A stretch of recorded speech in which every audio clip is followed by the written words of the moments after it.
ఆకలి కంట్రోల్ కావట్లేదు ఏం తినాలి? మీరు కార్బోహైడ్రేట్స్ అనేది, నేను మళ్ళీ చెప్తున్నా, కార్బ్స్ అనేది తప్పేం కాదు. మన డైజెషన్ అనేది కూడా మంచిగా ఉండాలంటే కార్బోహైడ్రేట్స్ ఉండాలి, ఇన్స్టెంట్ ఎనర్జీకి అన్నిటికీ కూడా. కానీ మీరు గుర్తుపెట్టుకోండి, కార్బోహైడ్రేట్స్తో పాటు అంటే రైస్, మిల్లెట్స్, ఓట్స్, కొన్ని రకాల ఫ్రూట్స్, ఇవన్నీ కూడా కార్బ్స్ కిందకి వస్తాయి.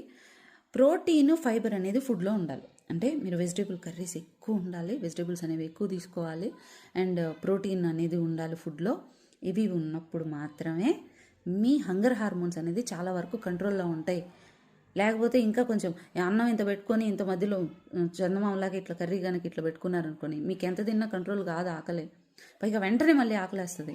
సో వీలైనంత వరకు పీచు పదార్థం, మనకు చిన్నప్పటి నుంచి విన్నవే, సమతుల్య ఆహారం, పీచు పదార్థం, మాంసకృత్తులు, ఇవన్నీ అన్నారు కదా.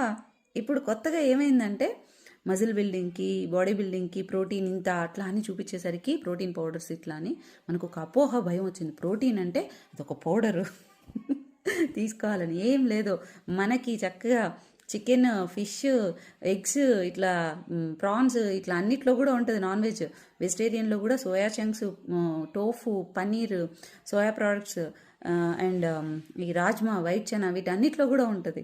అవన్నీ ప్రోటీన్ సోర్సే. ఇంకా ఫైబర్కి వచ్చేస్తే వెజిటబుల్ కర్రీస్ చేసుకుంటారు కదా, అవన్నీ కూడా ఫైబరే. సో అన్నీ బ్యాలెన్స్డ్గా తినండి.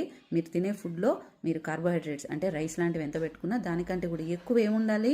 ప్రోటీన్, ఫైబర్ అనేది ఉండాలి. అప్పుడే మీ మజిల్ స్ట్రెంగ్త్ అనేది బాగుంటుంది, ఎనర్జీ కూడా బాగుంటుంది, యాక్టివ్ ఉంటారు, మీ స్కిన్, హెయిర్ అంతా చక్కగా ఉంటుంది, అండ్ క్రేవింగ్స్ అనేవి కంట్రోల్లో ఉంటాయి, మీ హంగర్ హార్మోన్స్ అనేవి సాటిస్ఫై అవుతాయి ఎప్పుడు మీ ఫుడ్లో ప్రోటీన్ అండ్ ఫైబర్ అనేది బ్యాలెన్స్డ్గా ఉన్నప్పుడు.